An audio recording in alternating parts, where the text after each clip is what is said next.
গাম্বুরুর জীবাণু কীভাবে মারবো বা গাম্বুরু জন্য আমরা যেসব জীবাণুনাশক ব্যবহার করি আসলে সেগুলো কাজ করে কি না, বা কোনটা ভালো কাজ করে।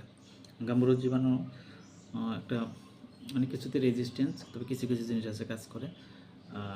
এটার একটা বৈশিষ্ট্য হলো এটা পিএইচ মানে 2 থেকে 12, মানে সে অ্যাসিডও বাঁচতে পারে, হ্যাঁ, ক্ষারীয় পরিবেশে বাঁচতে পারে। মানে হলো আইবিডি জীবাণুটা অনেক একটা পাওয়ারফুল শক্তিশালী জীবাণু, যেটা কোনো পিএইচ দিয়েই মারানো যায় না। হ্যাঁ, আপনার বেশি পিএইচ হলেও মরবে না, কম হইলেও মরবে না, মানে সে কোনো দিয়ে পিএইচের সাথে সে পাওয়ারফুল।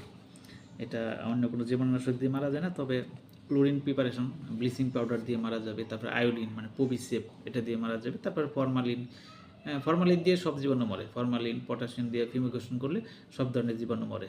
এটা কিন্তু সবসময় তো পাওয়া যাবে না, তাহলে আমরা গাম্বুরুর জন্য ক্লোরিন, হ্যাঁ, ব্লিচিং পাউডার হতে পারে, বা বিভিন্ন ব্লিচিং পাউডার তো এগুলো ভেজাল থাকে বা খুব বেশি ইফেক্টিভ না।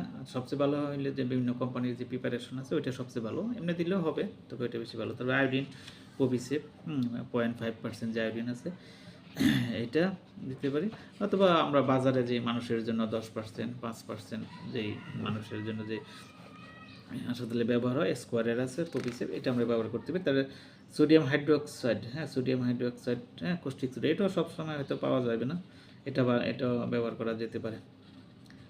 ঠিক আছে, তাহলে আমরা গাম্বুরুর জন্য বা আইবিডির জন্য আমরা ক্লোরিন, আয়োডিন এই দুইটা আমরা ব্যবহার করতে পারি, অথবা ফিউমিগেশন। এটা হলো জীবাণুনাশকের ক্ষেত্রে। আর এমনিতে তো আক্রান্ত হয়ে গেলে প্রতি বেসের ক্ষেত্রে সাথে সাথে পরিষ্কার করতে হবে। তারপরে ওই জীবাণু আশেপাশে ছড়াইতে পারে, ঠিক আছে, আশেপাশে ছড়াইতে পারে, আশেপাশে পরিষ্কার করতে হবে। তারপরে ব্লিচিং টিচিং এগুলো ছড়াইতে হবে, ভালোভাবে পাত্রটা তো সব ধুইতে হবে।